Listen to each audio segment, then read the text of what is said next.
श्री स्वामी समर्थ. जय श्रीराम. आजच्या व्हिडिओमध्ये आपण पंचमुखी मारुतीची उत्पत्ती कशी झाली, काय आहे त्यामागची कथा हे पाहणार आहोत. व्हिडिओ शेवटपर्यंत नक्की पहा. पंचमुखी हनुमान. पंचमुखी हनुमानाच्या जन्माचा इतिहास काय आहे ते आपण पुढे पाहणार आहोत. रावणाचा वध करायला हनुमान पाताळ लोकात गेल्यावर तिथल्या 5 दिव्यांचा एकाच वेळी विनाश करून ते विझल्याशिवाय रावण मरणार नाही हे हनुमानाला माहीत होतं. त्यामुळे त्यांनी पंचमुखी रूप धारण करून तिथल्या 5 दिव्यांचा एकाच वेळी विनाश केला.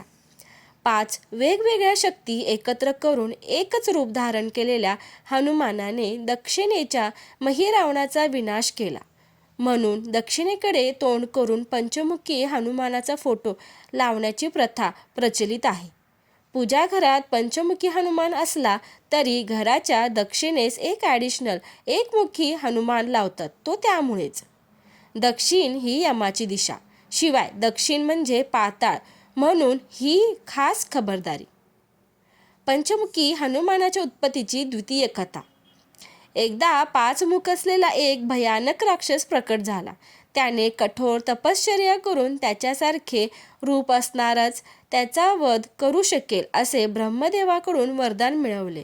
वरदान मिळताच तो राक्षस उन्मत्त होऊन सर्वांना भयंकर त्रास देऊ लागला. आम्हाला त्रासातून मुक्त करावे अशी सर्व देवतांनी भगवंताला प्रार्थना केली. भगवंताने दिलेल्या आज्ञेनुसार मंगळवार मार्गशीर्ष कृष्ण अष्टमीला पुष्य नक्षत्रात सिंह लग्न असताना हनुमंताचे पंचमुखी अवतार धारण केला. त्यांची वानर, नृसिंह, गरुड, अश्व आणि वराह अशी 5 सुंदर मुखे होती. पंचमुखी हनुमान राक्षसाजवळ गेला आणि त्याने त्याचा वध केला. अशी दुसरी कथा आहे. पुढे आपण पाहूया 5 मुखांचे महत्त्व काय. या रूपातील 5 मुखे वेगवेगळ्या दिशांनी होती. हनुमान म्हणजे पूर्व, मन प्रसन्नता आणि भक्ती प्रदान करते. नरसिंह दक्षिण दिशा, भीती, विजय आणि संकटातून मुक्ती देते. गरुड पश्चिम, नकारात्मकता आणि विषारी प्रभावांचा नाश करते. वराह उत्तर, संपत्ती आणि समृद्धी, धनाचा लाभ देते. हयग्रीव वरती, ज्ञान आणि बुद्धी प्रदान करते.